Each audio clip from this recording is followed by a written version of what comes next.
Magandang araw po mga kapraps. Dito tayo ngayon sa bayan ng Kalawan, Laguna. Mayroon akong i-offer sa inyo na property. Ito na po mga kapraps. Isang property na corner lot dito sa Kalawan. Ang sukat po nito ay 2,500 square meters titulado. Ito po yung boundary mga kapraps. Yan. So katabi po niya ay mayroon ng bakod, kaya kung magpapabakod kayo, pwedeng dito na lang kayo magpapabakod sa harap at saka sa gilid. Kasi doon naman sa pinakadulo nito, mayroon na ring bakod yung katabing property. Ang direksyon na ito ay papunta po yan sa town proper ng Kalawan. Nasa 15 minutes travel time po ang distansya nito sa town proper. Meron itong mga malalapit na resort katabi ng property. Yan, baybayan natin ang frontage. Bali magiging dalawa po ang frontage niya kasi corner lot po ito.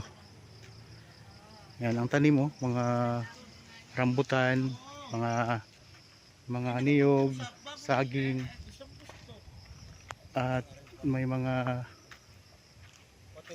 tanim pa silang maliliit pa na niyog dito. Yan, ito naman yung kabilang kalsada mga kapraps. So dalawang kalsada mo kasi corner lot siya. Ang presyo nito ay makikita nyo sa description box at sa title nitong video.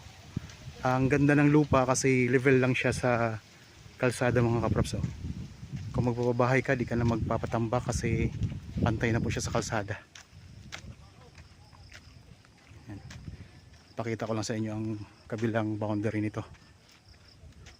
Sa gilid ng property ay mga tanim niya ay mga saging. Pero pag papasok tayo dito sa loob, ayan, may mga tanim siya na mga rambutan at saka mga niyog.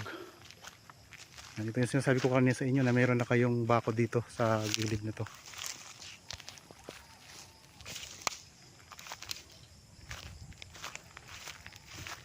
Ako nga po pala si Buds, ang inyong laging kasama para sa virtual viewing sa mga property na ino-offer namin. Yan, meron kayong puno na niyog dito, maraming bunga.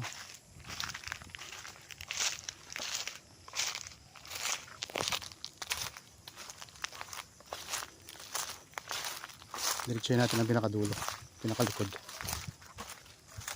Ganda ng mga niyog niya, mabababa lang pero marami na siyang bunga.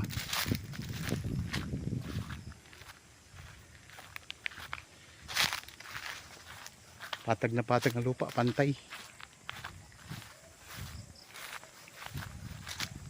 Mga katabi dito mga farmland din. Yan, ito mga tinidevelop na ng mga farm. Dito, ito yung sinasabi ko sa inyo kanina na mayroon na rin kayong bako dito sa dulo. Kaya kung mapinala to, di na kayo magpapabakod. Dalawang side na lang ang papabakuran nyo. Kasi dito sa may bandang likuran, ayan, may bakod na po yan. Tapos dito naman sa gilid, diretso po yan doon sa kalsada, ay may bakod na rin.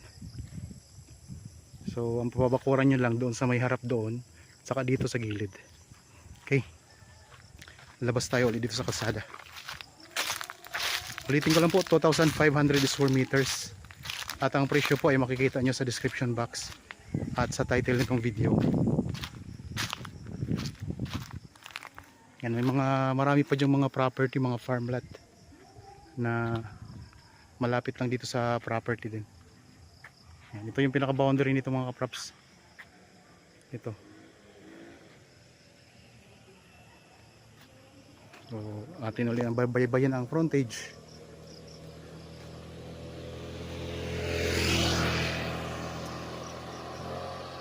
Kung interested kayo, pwede kayo magpa-schedule sa amin ng actual viewing. Corner lot. Alam natin mga kaprops, sa mga property kapag corner siya, mas mataas ang presyo. Kaya sa ganitong presyo lang po, yung nakikita nyo sa title nitong video at saka sa description box ay mababa na po ito. Kaya habang ganito pa lang ang presyo, ano pang hinihintay ninyo? I-grab nyo na po ang pagkakataon na makuha nyo itong property. Yan. Pasok na pasok yung sasakyan, ang lawak ng kalsada mga kaprops. Nasa 15 minutes travel time ang distansya nito sa town proper.